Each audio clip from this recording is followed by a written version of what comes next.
Okay, all right. Good evening, everyone. I think we finally got everything straightened away here now. So I'm going to assume that everybody is seeing what's on my screen. If I don't hear anything from anyone, I will assume everything's hunky-dory. Okay, so this particular presentation is based on a trip that I took with the North American Rock Garden Society this past November, December to the wonderful area of Patagonia. And we saw so many plants. The tour itself was around 2 weeks that it was just too much to put into one presentation. So I've split it up. So tonight I'll talk about the alpines and some of the woodland plants that we saw. Not that we spent very much time in the woodlands, but we did spend one day in the woodlands. And then in May, I'll talk about the plants we saw out on the steppes, which was sort of semi-desert, sort of dry prairie, so to speak. Okay, let's see here. Here we go. Okay, so we're here now. So we got a map here now of Argentina, and we flew into Buenos Aires, and then we had to fly down to, and there's my mouse, to San Carlos de Bariloche. So that was our central point. And from there, we're in what they call the Nequian province. And that's where we spent our entire time. And from there, we ended up driving about 500 kilometers north along one of the main highways. So we started off in the bottom of Bariloche, worked our way along, sort of along the edge of the Andes, the southern Andes down there. We spent a couple of nights in San Martin de los Andes. We actually did go out to, on the southern part here, Pilcanillo. That was on the steppe, so we'll talk more about that one in May. We also went out to Zapala. Again, we'll talk about that later on. But we did spend a few nights in Villa Penuea, and then we went all the way up here into a place called Copaway. So we had two great books that we could use for our reference. One which is on the high mountain flora and one which is on the steppe flora. Our tour guide for this trip was Marcela Ferreira. So she's actually the main author for both of these books. So we couldn't ask to have a better guide. She's sort of, essentially knows everything there is to know about the flora of this part of the world. So it's, that's her specialization. So we certainly had the best of the best when it came to the guides are concerned.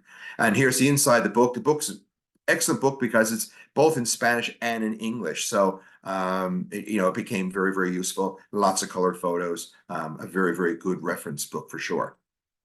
Okay, so welcome to Bariloche.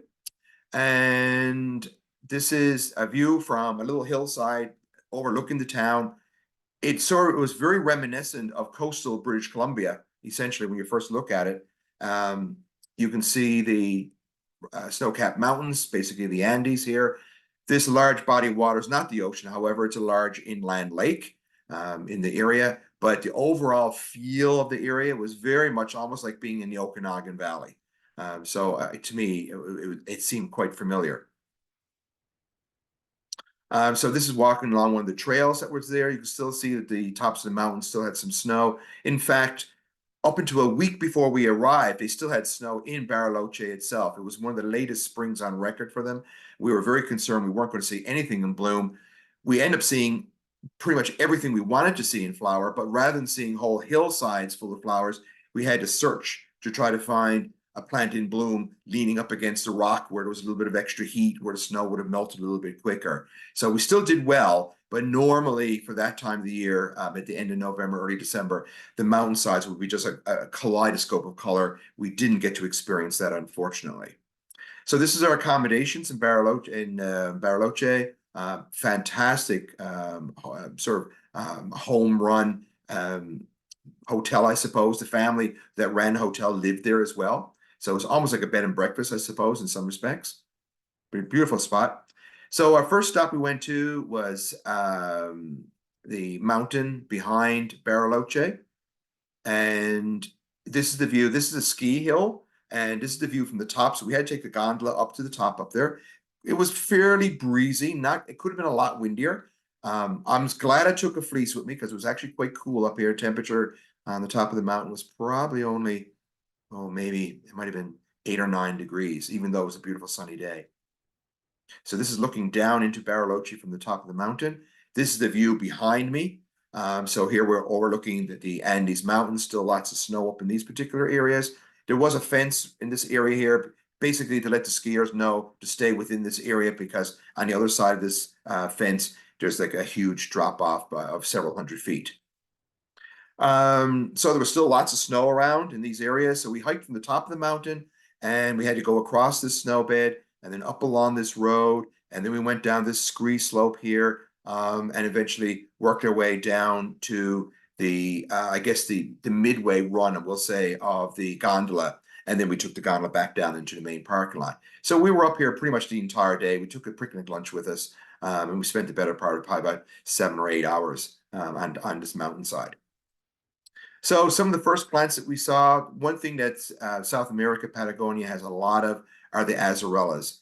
And some of you, if you've been up to the botanical garden, we have an azarella here. It used to be called Bolax down in the rock garden, but the Bolax is now considered an azarella instead. Ours is a different species from this one, but essentially they're very much the same. You know, it's just a really hard dome. These little yellow bumps you see here will open up into very, very tiny little yellow flowers. It's a plant that's actually related to carrots, believe it or not.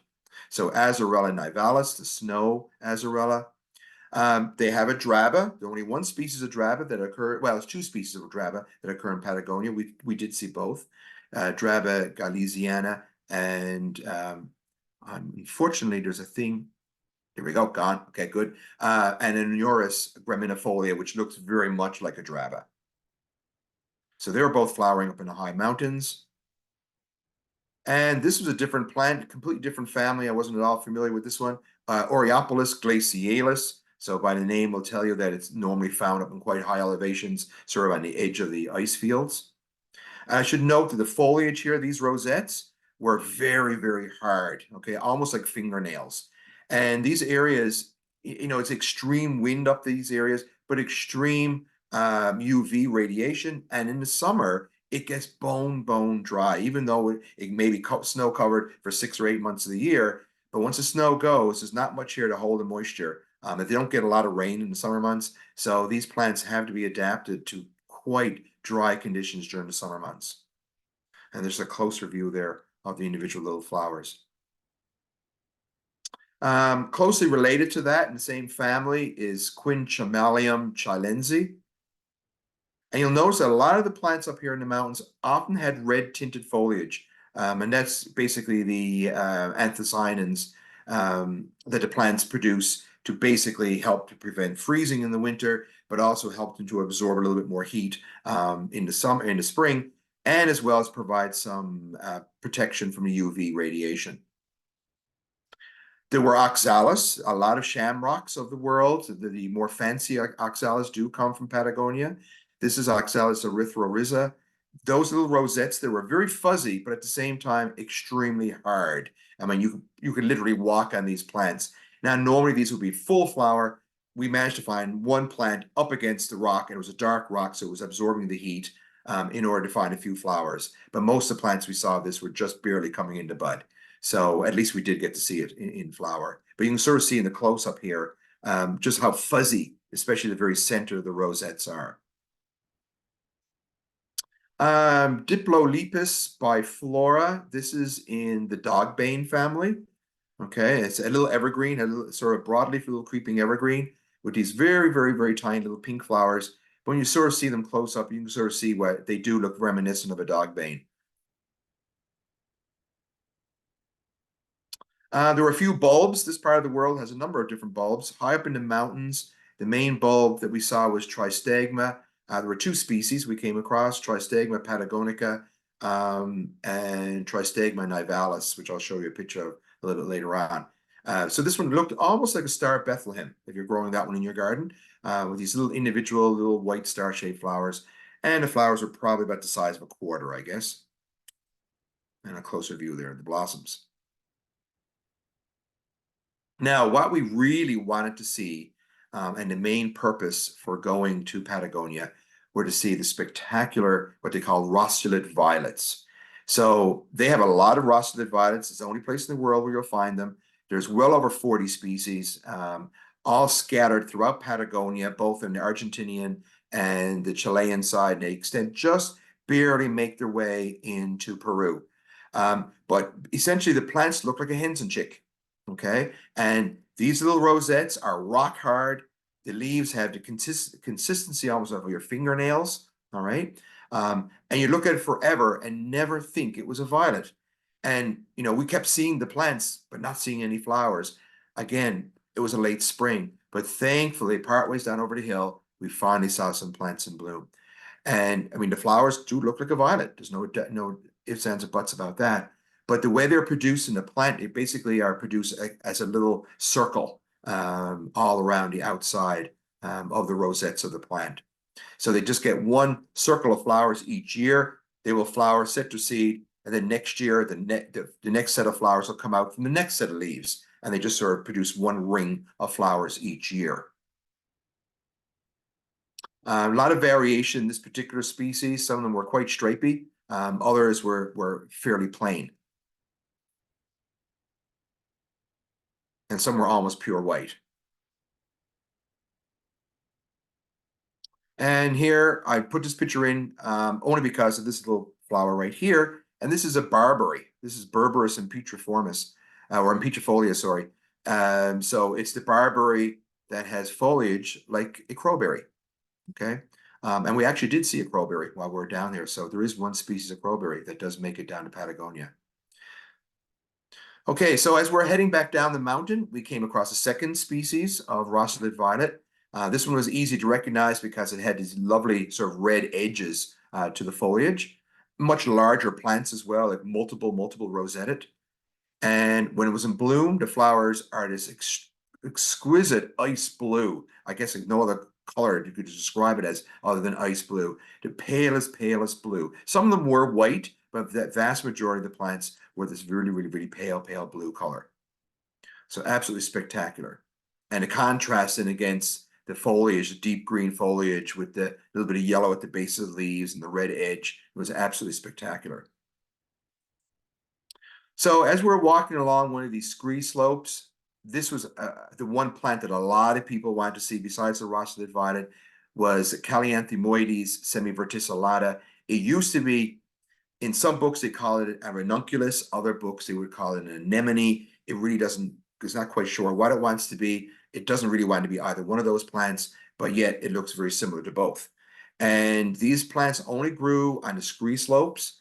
They had these really thick stalks that would grow up out of the rock, and then these single large, oh my gosh, they were bigger than a toonie, like I said, almost like a white buttercup type flower on them.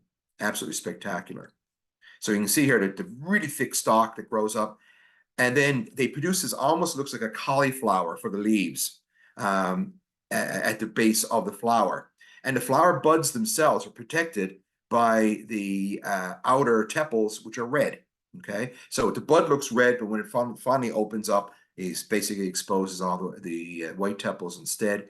These leaves eventually do expand out and look more like a regular compound type leaf. But when the flowers first form, essentially the leaves look much like almost like a cauliflower or broccoli. And we're very lucky to come across some of the variety rosea, which is a very pale pink. And you can see here just how thick the stalk is when it just sort of pushes its way up through all this loose rock. Okay, but like I said, the very pale pink. Quite rare apparently to see these, but we managed to come across a couple of plants. On this one mountainside, we did come across these plants elsewhere, but they were always just pure white. Okay, so after we left Bariloche, we headed north and we came to this beautiful community called San Martin de los Andes.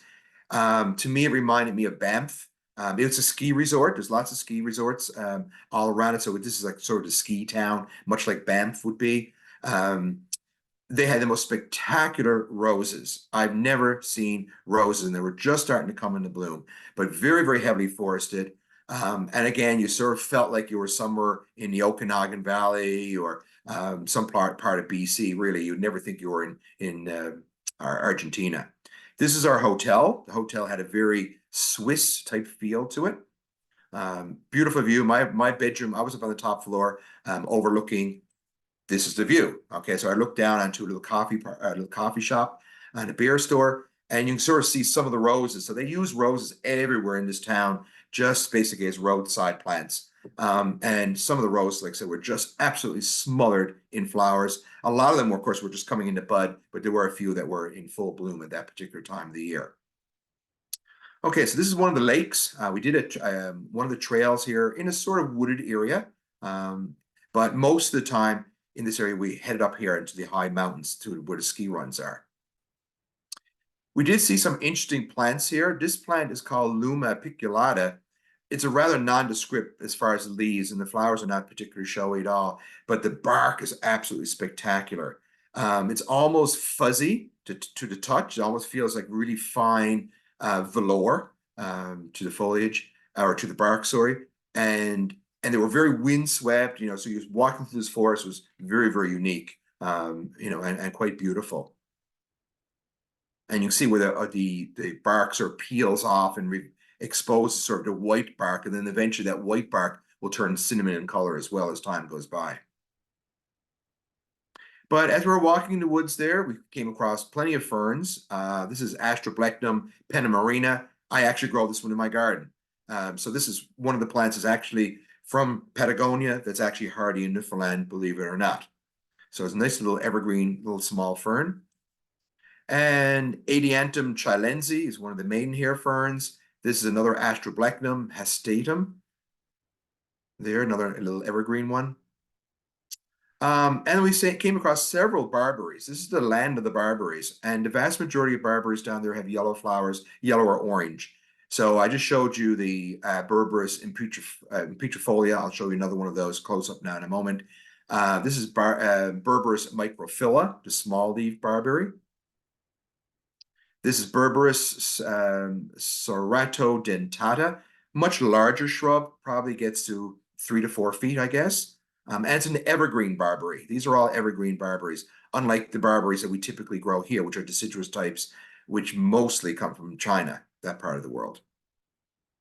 Berberis darwinii, very, very popular landscape shrub over in England and in Europe. It's not quite hardy enough to survive here, unfortunately, but it's a spectacular shrub. The foliage looks like a little miniature holly, but each of those leaves are very, very prickly, besides having the very long spines that stick off the stems. But the dark, shining foliage with those bright orangey yellow flowers is quite spectacular. Azara lanceolata, a lovely shrub. It grew probably the one plant we saw was probably about 5 to 6 feet, I guess. I was shocked when I found out what family this is in. This is in the willow family, and it's so unwillow-like. It's so much showier than a willow for the most part, but so be it. They do not have any native willows down that part of the world. There are lots of willows, but they're all introduced.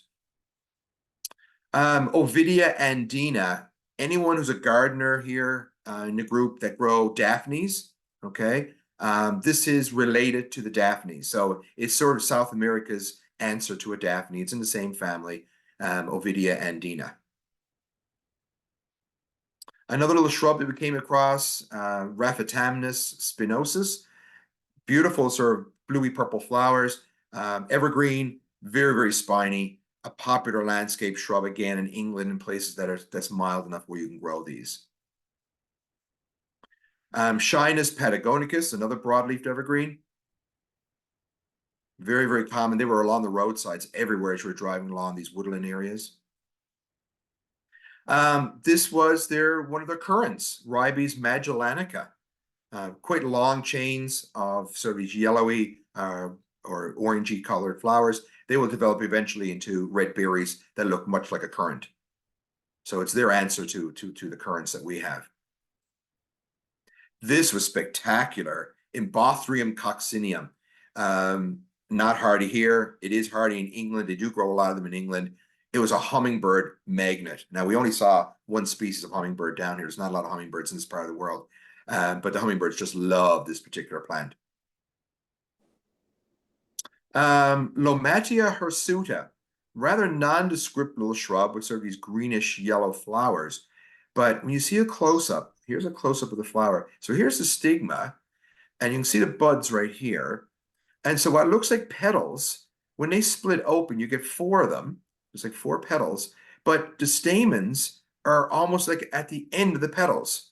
It's the weirdest scenario. So I'm not sure if this is actually the filament, and it's just sort of a fancy filament with the anther at the tip, or if indeed this is a weird way of producing the anthers at the end of a petal.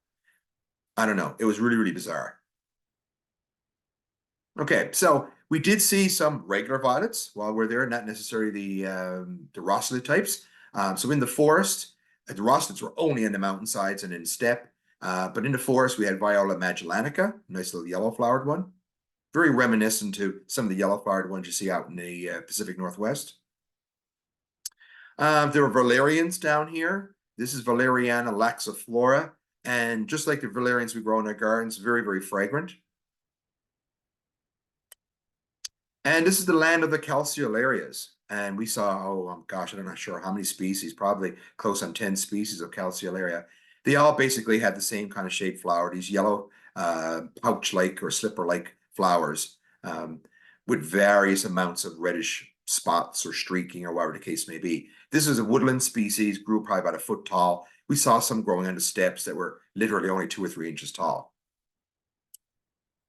Not a lot of orchids. This is not the land of orchids, but we did come across a couple. This was Codonorchis lawsonii. When you see the leaves the leaves by themselves look almost like a trillium. And then this flower comes up with the three tepals, and then you got your petals here, and then your lip on the inside there. So it's like everything on this plant sort of reminded you of multiples of 3. So you'd almost think it was a trillium in some respects. This is Chlorea barbata, one of the more showy orchids that they have. And they have a lot of their orchids down there are either white or yellow. Okay, so unlike us, where we have a lot of sort of pink and purple colored orchids, we didn't see any purple or pink colored orchids down there. The vast majority of them were sort of in the yellow shades. So Chlorea barbata. This is Gavilia odoratissima, another yellow one. In this case here with a nice bright orange lip. And it was quite fragrant. It had a really spicy clove-like fragrance, almost like our Platanthera dilatata type fragrance. Another close relative, Gavilia glandulifera. These were just starting to flower. We only found one plant in bloom, but lots of plants in bud. So sort of this yellowy green, or whitish green, sorry, with this really, really fuzzy lip that looks like it was all full of anthers, but they're all just pseudo anthers. They're not true anthers at all. So they fool the pollinators into thinking they're going to get something as a reward, but they get nothing. Geranium, the only geranium species we saw down there was Geranium sicilliflorum. So they're very low, creeping to the ground, and flowers tiny and usually in pairs. This was a bizarre thing. They were growing all over the southern beech forest trees, Setaria espinosae. And this is actually a fungus. And it's an edible fungus. So the locals down there would go along and pick all these little fruits, these what looked like little fruits, even though it was a little fungus, and fry them up and saute them or whatever the case may be. So it was quite bizarre because when I first saw these growing on the tree, I was thinking, gosh, what kind of tree is it producing berries right off the trunk of the tree? But in actual fact, it was a fungus. Now, in some of the wet areas in the forest, we came across Gunnera tinctoria, almost like a big giant rhubarb, but the flower stalk, or I should say the leaf stalks, are full of spines. The leaves are quite coriaceous, very leathery. It's a popular plant in British Columbia, popular garden plant in England. Those leaves will eventually get 4 or 5 feet across. So it's like a rhubarb on steroids. And this big old brown coney looking thing, that's actually the flower buds starting to sprout up there. But they usually grow it with the roots in the water. We found Erythranthe glybrata. That's one of the musk monkey flowers or muskmallows or something like that, I think. That you'll see down there. We have a very similar species here in Newfoundland.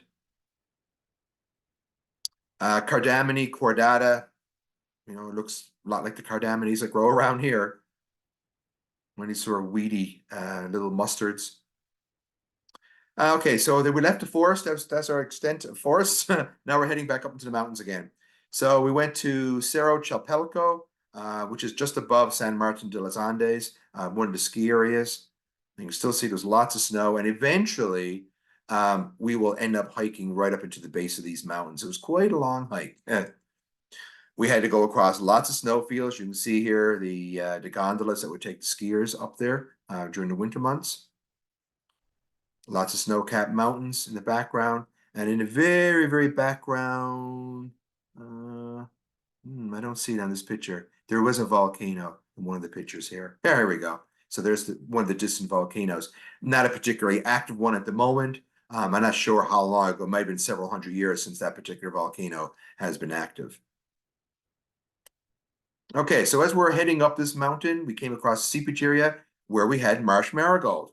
So their marsh marigold is Calthus agitata, which is a little tiny, very small flowers. Flowers not much bigger than a nickel, I guess, with these little tiny white flowers.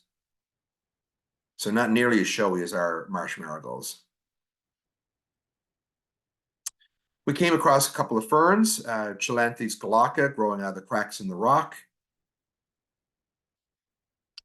We found more Tristegma patagonica. The plants here were a lot more robust than they were in the previous mountain that we visited. So each of the plants here had oftentimes would have 3 or 4 flowers each.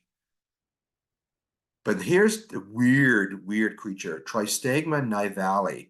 So it's these green strap-like leaves. They actually smelled like onion. Okay, so almost like chives. And here were the flowers, and they were almost like a sea urchin. It's sort of the only thing I could think of that just sort of remind me like a green sea urchin. So here's the flowers, these weird, almost like an insect. These long tubular flowers. So some of them were greenish, some of them were a little bit more brown. Here's a closer view here. Really weird flowers. Very thick petals to them. I have no idea who in the heck pollinates these. Pretty bizarre. Anyway, we found more Quinchomelium chalensi, much larger plants than we saw and in much better condition than we saw in the previous mountain. We came across a senecio, one of the ragworts, Senecio argyrius, for this very silver foliage. So it makes it very drought resistant. Their answer to a strawberry, Fragaria chiloense. So it will produce a little strawberry, much like our little wild strawberries that we have here in Newfoundland. Now, they have a whole genus called Nasavia, and like the Rosselet violets, Nasavias are only found in Patagonia. A lot of different species. They're all up in the mountains or out in the steppe. They're all as spiny as all get out. Great way, I guess, to protect themselves from any browsers. And then you just get these spiky little flower stalks coming up. Here's one that was in bloom, and it's actually in the aster family. Okay, but we'll see more of those now coming up. We did on this mountain find more of the Callianthomoides semiverticillata. Here you can see the leaves a little bit more expanded. Okay, and eventually those leaves will get reasonably sized, probably about 8 or 9 inches across. But you'll notice they just grow literally up through the broken rock.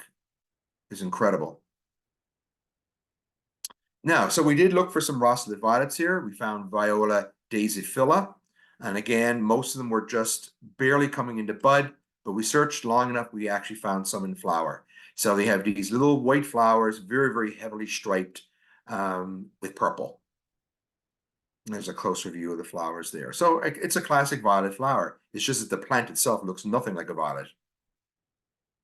And some of them could be quite robust and quite prolific as far as flowers are concerned. Okay, so we left that mountain, we headed up north again, and we spent the night. This is the view from the hotel of Villa Penuenia. And Penuenia is Spanish for the monkey puzzle tree. Okay, so this is the land of the monkey puzzles. If you've never seen one before, it's a very, I guess, almost an archaic, very ancient type of conifer that dates back into the dinosaur age. Okay, and I'll show you pictures of those now momentarily. But this is the view of the lake, looking out over the lake, absolutely spectacular. This is at sunset. This is the view. This is where we had our breakfast and our dinners each day. Absolutely spectacular view from the lodge here. So we went on up then to another ski run area. You'll notice here, these are all pine trees. They're not native. They were all planted. And in fact, most of the forest that you see here in the background are all pines that were introduced. They're now self-seeding and have become an invasive species, unfortunately. There is one, besides the monkey puzzle, there is a native cedar that grows there. But these introduced pines, which I think are lodgepoles, are starting now to push aside the cedar trees, unfortunately.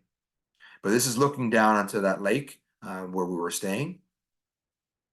And here's the Araucaria Forest, the monkey puzzles. And you can see actually that night it snowed. So there's still remnants of the snow from the previous night when we first got up there. And these trees, unlike a typical conifer, which would be sort of pyramidal in shape, when these ones get old, they're pyramidal when they're young, but when they get old, they develop more of an umbrella type shape. Quite huge trees. Each one of these branches weighs several pounds.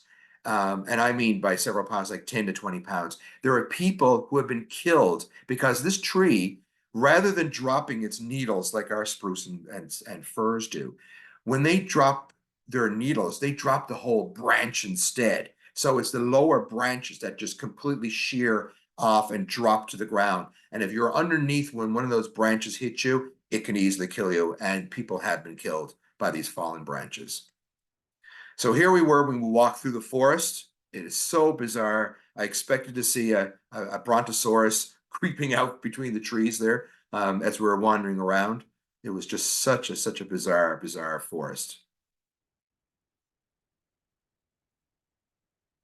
And even when you look at the bark, you can see the bark here. It's these huge plates and almost like scales of a dinosaur.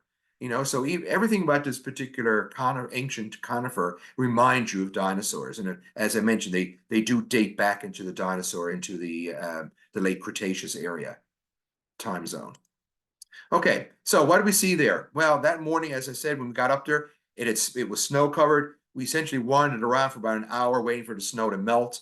There were all these Chlorea alpina orchids, and you can still see the little remnants of the snow as it was melting. When we first got there, these were completely covered in snow and yet in full bloom.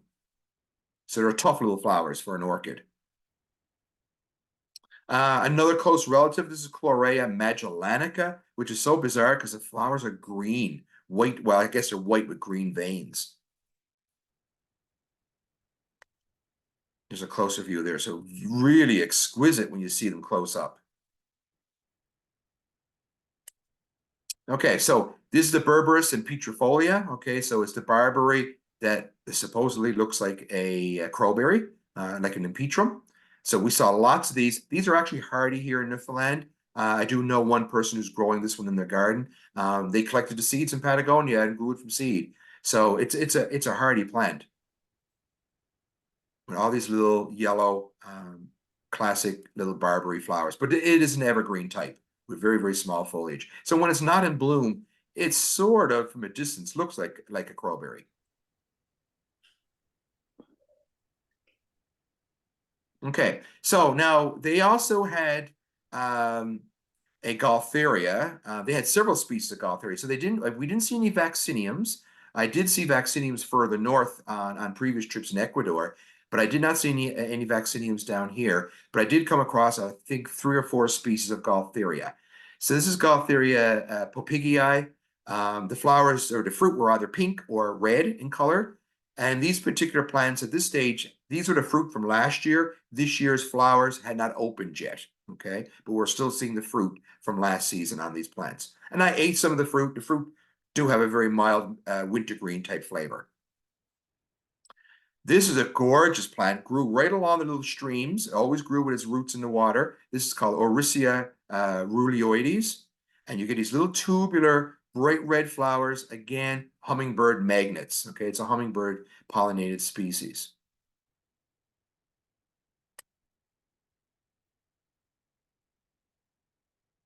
Okay, so when we continued up this mountain, we came to the Volcan Batia Mahuida, and this is actually the caldera of an extinct volcano.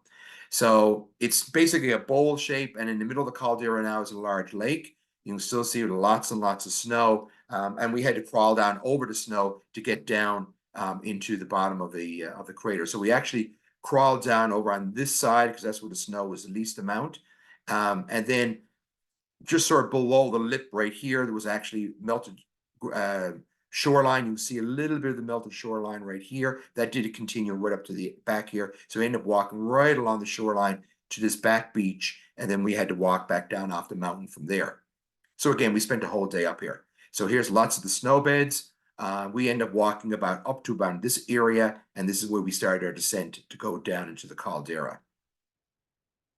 So because there was still so much snow around, there weren't a lot of the plants that we were hoping to see here in bloom. We just didn't see. So we end up hiking back across this snow bed here, across this scree slope, down to the bottom here. Then we walked along this part of the shore until we walked right around the caldera out to this outside beach. We did see a couple of plants. We found another Gaultheria pumila. They were flowering, okay? So classic little Gaultheria type flowers, these little urn-shaped white flowers. And we actually found a plant that still had a fruit from the previous year. And most of the Gaultherias down there are pink fruited, unlike our Gaultheria, which is white fruited. So this is Empetrum. This is the crowberry. It's the only species of Empetrum outside of North America, as far as I know. John can probably correct us on that one afterwards. But Empetrum rubrum, when it's in fruit, it looks very much like our Empetrum emesii. It's got these sort of pinky purple color fruit on it. But the foliage itself looks like a classic crowberry. Now we did, yes, John. Yeah, believe it or not, those red ones are related to the black ones of Alaska, which are not related to particularly closely to our black ones. It's very bizarre. I figured they got down there from Alaska area in some long distance shorebird flight or something many moons ago. And but the red ones down there are most related to the black ones of Alaska, which are not really related to our black ones. Okay, well, there we go. Okay, so I knew John would have the answer to that one. Okay, so we saw more azarellas here. This is Azarella monantha. Again, very similar to the bolax that we have here in the garden. Really hard. You can sit on this, it's so hard, and you wouldn't even dent the plant.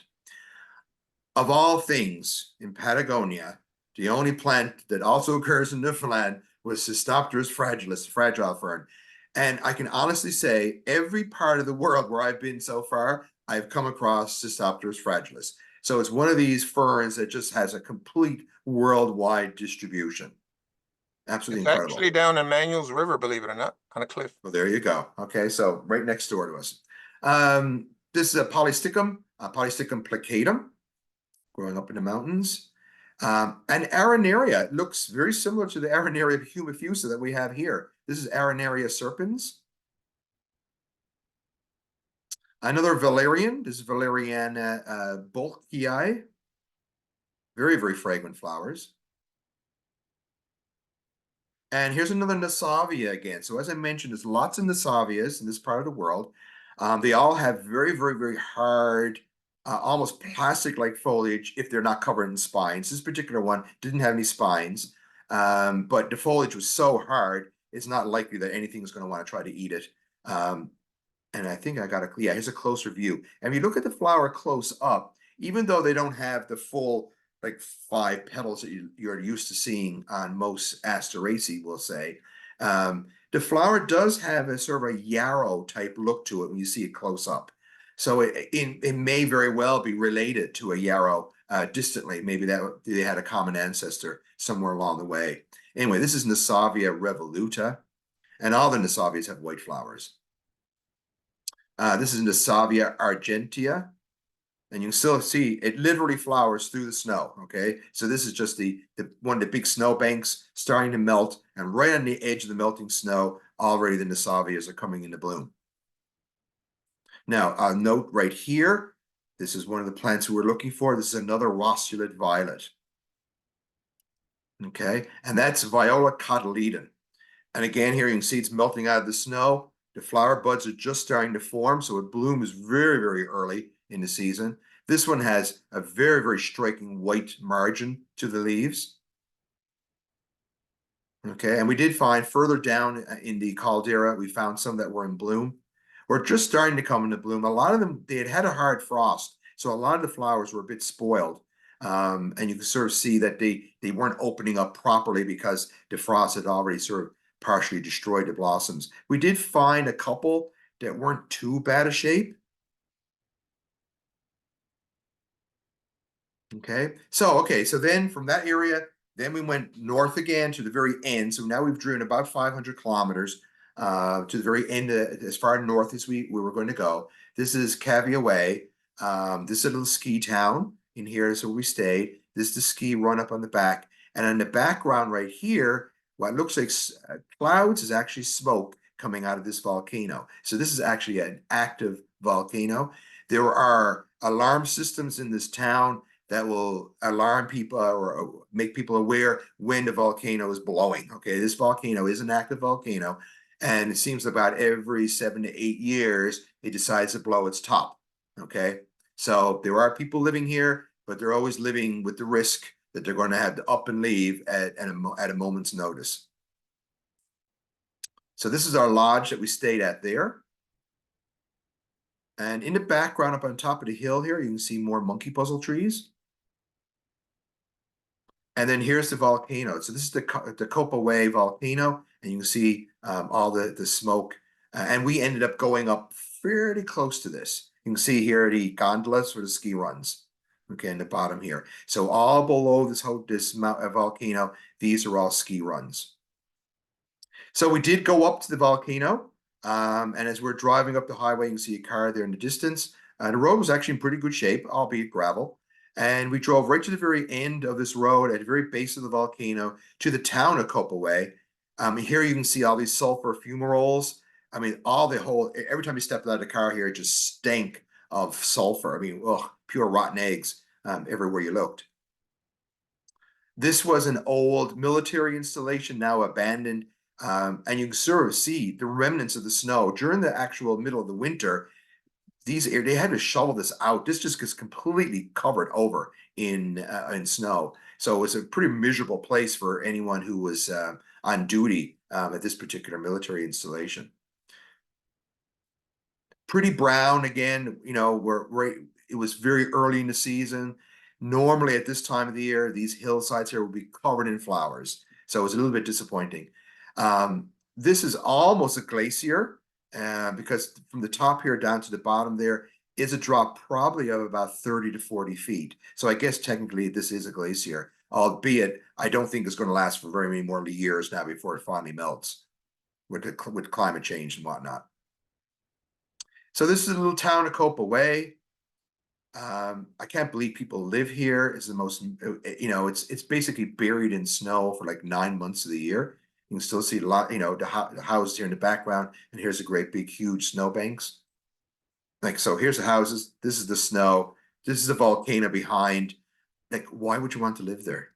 Really? But it is very popular because it has these hot springs. So you can see a few people that were utilizing that in the winter for the skiers, a lot of ski runs in these areas. And of course, after you finish skiing, you'll go into the hot tub, okay, or into the hot springs in the middle of the winter. But the hot springs are very popular even in the middle of summer. Okay, so they will get tourists going up here year round. And as we were walking around the town, there were actually boiling water, little springs that were popping up here and there. Like again, just sort of stinking of pure rotten eggs. But you had to be careful where you stepped. I mean, these were just literally in people's front gardens. You'd have these boils of scalding water. And if it wasn't water, it was boiling mud. So it was absolutely quite incredible. I actually have video of this. I didn't know how to put the video onto this, but I do have video on my phone, and this is quite spectacular. But anyway, what were some of the plants we saw there? We did find another Astroblectum microphylla creeping out of the rocks. More Nasavias. They weren't in flower, but they were coming into bud. They're weird. They almost look like worms lying across on the ground. They're the bizarrest little plant. More the Arenaria serpens again, Valeriana funkii, Calendrinia calchaguensis. I'm probably not pronouncing that correct. The flowers are very, very pale pink. And it's sort of, I guess, vaguely bulbous. There was only species of buttercup, real buttercup, that we saw on the trip. This is Ranunculus peduncularis. Beautiful sort of fuzzy or really divided foliage. Beautiful flowers. The plants grew almost a foot tall, I guess. Very, very showy buttercup. And they always had their feet in the water. But again, we went to this area specifically to see Rossellid violets. So here we had Viola pachysoma. So another one with white flowers, very, very heavily striped, really, really robust rosettes. These were quite large and sort of rose up. A lot of the Rossellid violets are very flat to the ground, but these ones actually rose up on a bit of a column as they were growing. So we found Viola pachysoma. Here's the pachysoma again, a little closer view of the flower. And again, so most of them had white flowers with the purple stripes. Some of them were pale, pale, pale yellow with the purple stripes. This one right here, again, you can sort of see how it's forming a little bit of a column, okay, not quite flat to the ground. But again, the flowers for that current season, just a single ring of flowers, okay, that the plant produces each year. So we saw lots of those, and you can see they just grow here and there right in the cracks of the rocks. We found more of the Viola cotyledon, which we'd seen on the previous volcano, whose flowers were a bit spoiled because of the frost. The ones here, the flowers were in perfect condition. Notice that the rosettes here are more loose. They're not quite as tight as what the previous species was, okay? This one here has a little bit more looser leaves, even though they're still much like a fingernail, very, very stiff. Okay, so both these two species, Viola pachysoma, Viola cotyledon, this is a white flowered cotyledon that we managed to find, or almost pure white, quite robust plants, multiple rosettes. This one here was pretty much pure white. But this is the only documented Rossellid violet that's a hybrid in all the world was found on this particular hillside where we were too. So we went there specifically to see this hybrid. So you take your cotyledon and you cross it to the pachysoma, and you get one that's called Viola X Blaxlandiae. And this is the hybrid here. So it sort of has characteristics of both parents. Flowers are a bit larger, like the cotyledon, but they're more stripy. The stripes are a little bit more pronounced coming from the pachysoma parentage. So we saw lots of these Viola Blaxlandiaes scattered around here, but the only place in the world where this hybrid occurs, and the only documented hybrid amongst the Rossellid violets. I'm sure there probably are other places where Rossellid violets have hybridized that just haven't been discovered yet. Rossellid violets are still new species being found. It was a new species, actually, which was only discovered and described a year ago. So it seems like a lot of the Rossellids are very much endemic to a single mountain slope. And we're talking about the Andes, lots of mountain slopes, a lot of them never visited by people. So as people are starting to expand and go on longer hikes now, they're still discovering new species of Rossellid violets. So this is a group of plants that's still undergoing vast and very rapid speciation, and essentially are simply separated from each other by geography. Okay, so this one's growing on this mountainside, and they have no way of meeting up with their relatives on another mountainside. So the two plants and the two mountainsides separated long enough, they start to change from each other, and they start to speciate into different species.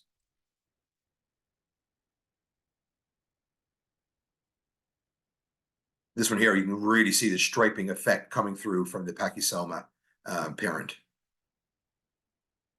So very, very beautiful.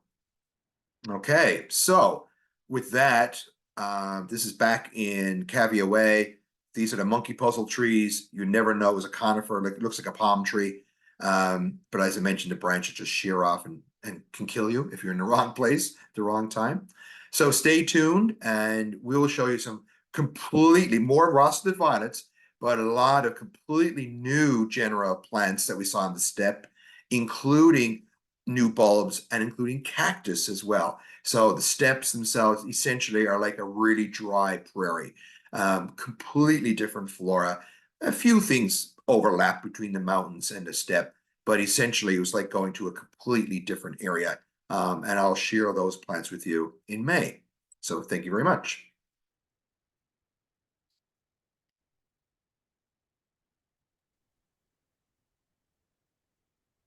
Wow. Thank you, Todd. Boy, that was fantastic. I mean, fantastic because some of them were out of this world. So different. Gee, you wonder who thinks up plants like that, you know? Todd, can I ask you, how do you spell roster of violet? Like, how do you spell the Rossulate? Rossulate. Rossulate. Rossulate. Okay, thank you. And can you buy those? No. Like, you didn't put any in your pocket and bring them home? No. Well, there are people who try to grow them. Most of them are almost impossible to grow in cultivation, because trying to get, trying to be in a place, they certainly the ones that were in the mountains, they never get particularly hot up there. It's bone dry in the summer. They're covered by snow for 6 or 7 months of the year. So they're sopping wet for like 2 or 3 weeks in the spring when they flower. And so trying to recreate that kind of environment in cultivation is next to impossible. So, so the Rossulates will forever remain at arm's length in the botanical world, because I'm sure a lot of rock gardeners would love to be able to grow them. Now, I'm not sure if you're having any better luck with some of the ones that come from the steppe, because the steppe would be, they're growing right next to cactus. So if you can grow a cactus, like even as a house plant, you might be able to grow a Rossulate violet as well as a house plant. I have no idea if anyone's ever tried that. They're just, I mean, I love violets anyway, but then, wow, that was. Now, when we get to the second one, we go out into steppe, there we will see orange violets. Wow. Like, I've never seen a violet that's orange. Orange and brown. Oh my God. Brown flowered violet. Sounds bizarre. It is the most exquisite thing I ever laid eyes on. It was. Yeah, it's gonna be, you'll be in for a treat on the next part 2. Well, thank you. I really enjoyed this tonight. It was fabulous. All right. Thank you. Yep. Todd, it's Lois. Yep. Yes. That hybrid, do you know, has enough work been done on it that they've been able to figure out, are they all first generation hybrids? No. Are they back crossing? Unmuted. I've just unmuted. Yes.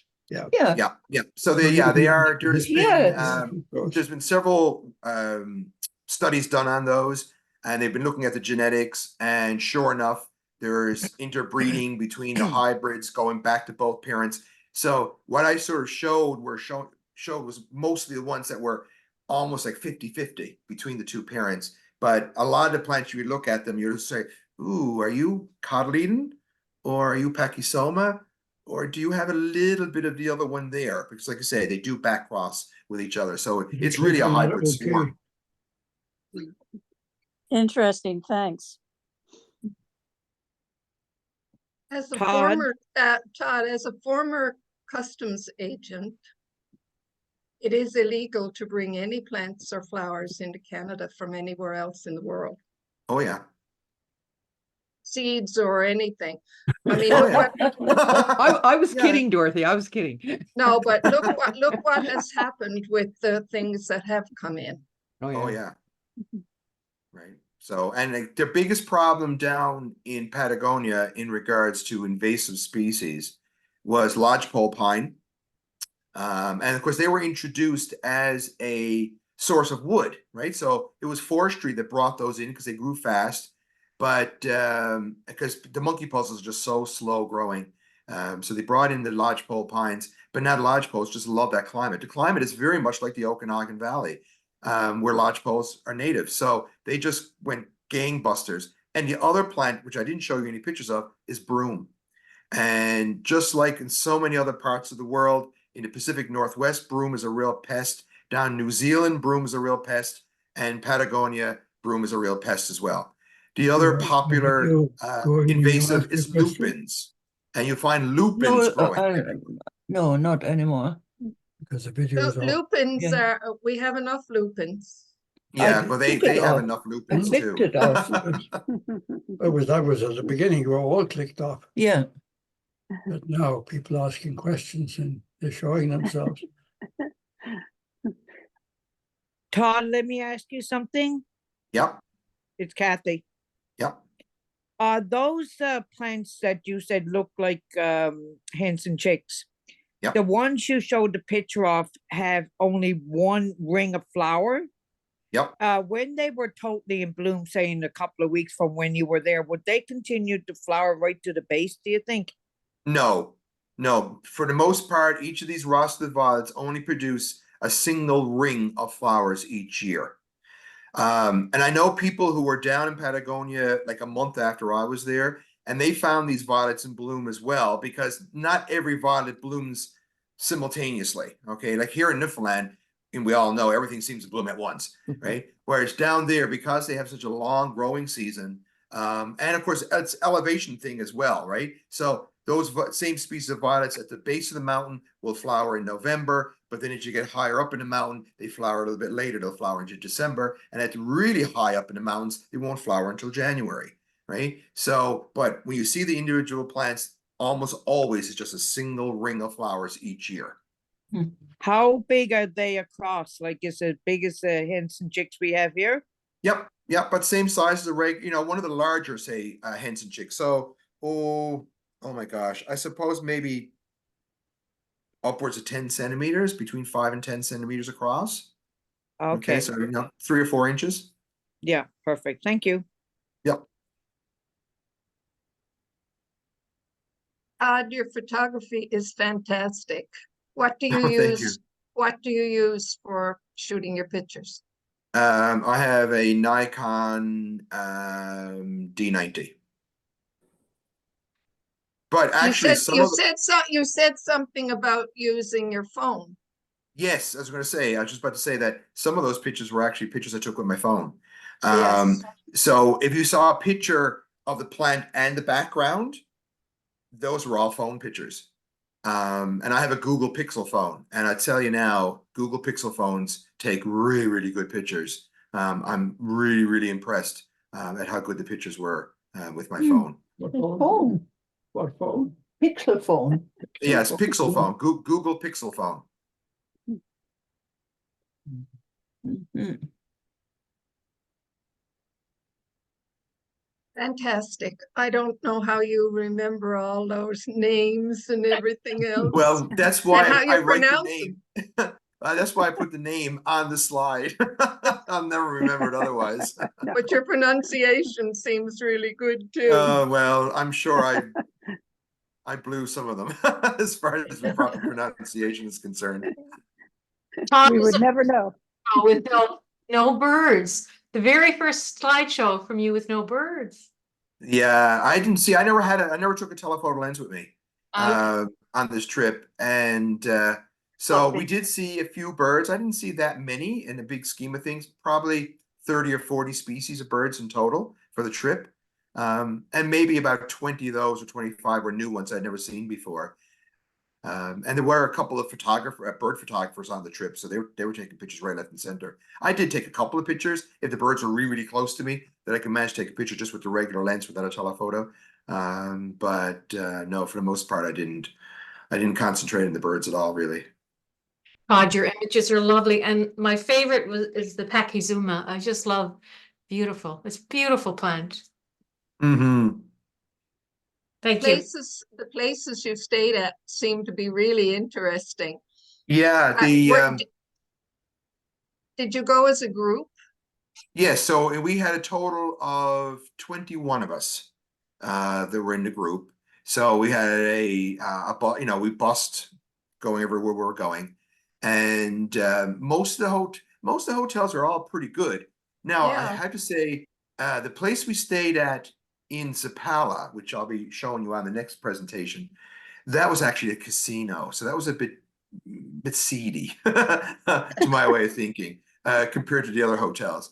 But and the hotel we stayed at in Caviaway, which is the very last place next to the active volcano, the rooms there were a little bit, they were a bit old. They seemed like it needed a facelift, we'll say. But the lodge that we stayed at in San Martin de los Andes was spectacular, like almost like a Swiss lodge. And the other place that was in Villa Patagonia that overlooked the lake. Oh my God, that place was just phenomenal. Absolutely phenomenal accommodations. The rooms were absolutely beautiful. The view from the dining area was second to none. It really was Wow. spectacular. Beautiful. It all Todd, looked so lovely. Todd, it's Marilyn here. Yep. Did you have any concerns about safety while you were in that Nope. area? None whatsoever. The few people we saw that were down there were as friendly as all get out. Not that very few of them spoke English. Now, some of the younger people spoke English. Most of our dinners were in local restaurants. The food was phenomenal. The steak, oh my God, it's Argentina, right? It's the land of steak.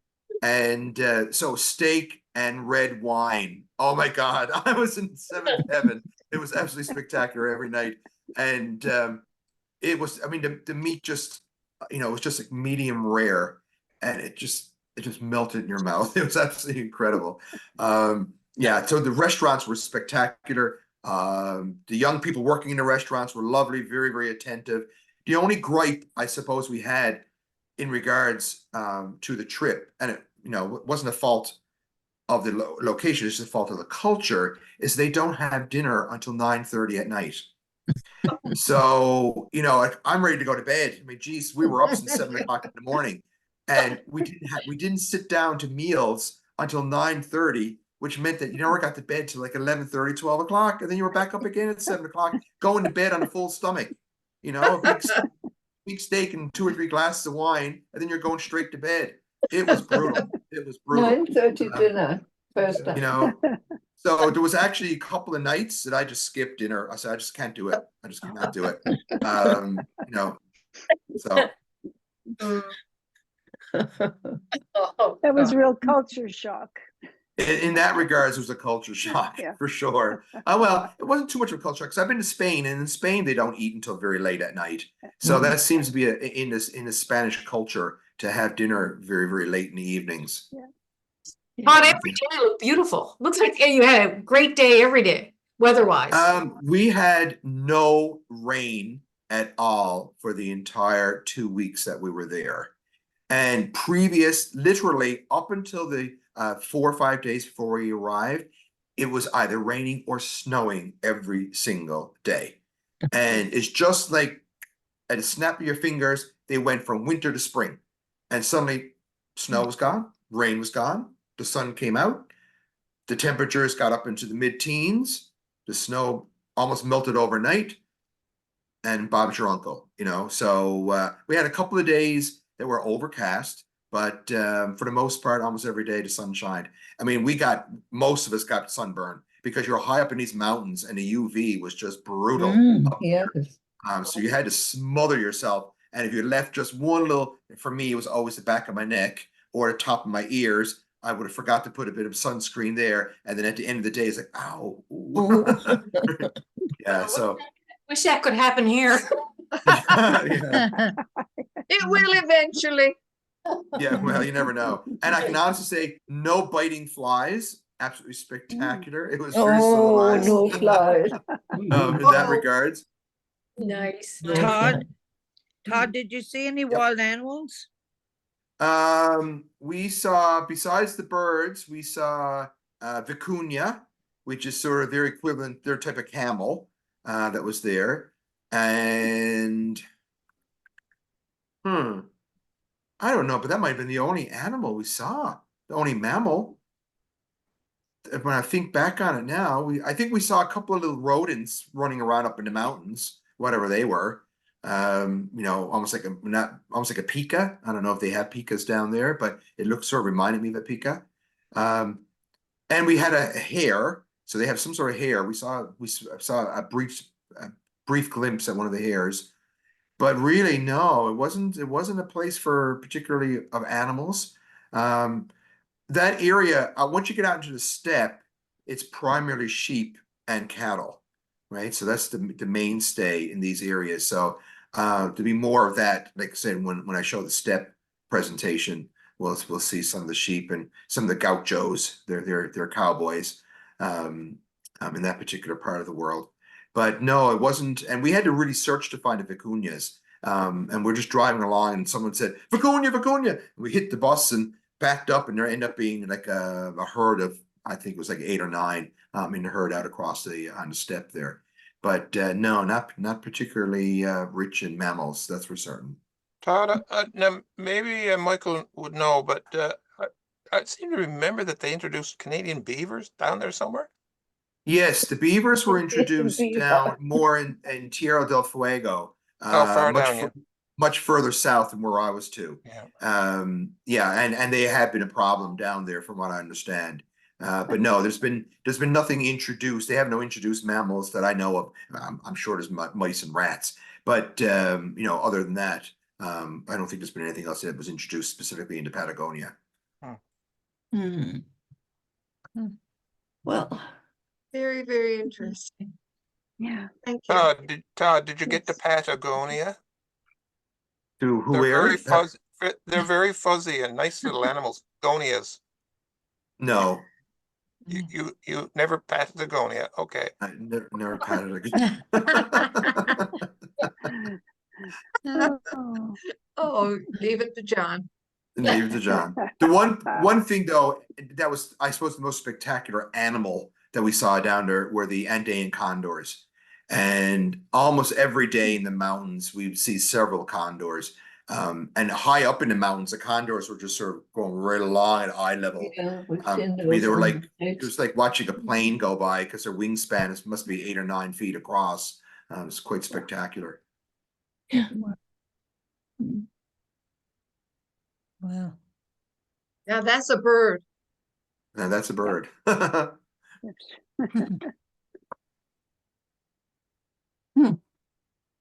So I guess if there are no other questions, we'll say thank you so much to Todd. We look forward to your next part in May. Sure, Yeah. Can't thank wait. you. And everybody, if you want, you can always watch this again because things went by so quickly. They were lovely to see Yes. again. So Mm. thank you very much, Todd. You're Thank very you, welcome. Todd. My pleasure. Yeah, Thank thank you, Thank Todd. you, everybody, program, for Todd. coming. Mhm. See you soon, Michael and Ann. Yes, Yeah. enjoy your soon. trip in the Azores. I've been living vicariously through your Facebook. Yeah, your pictures are gorgeous. Does it say Very good. leave? Yes. You take care, everyone. Bye-bye.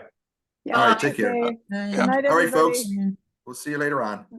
Yeah. See you, Bye-bye. Todd. Bye.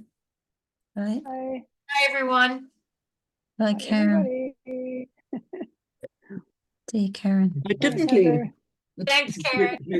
I did Oh, you're click. welcome. I'll Yeah. click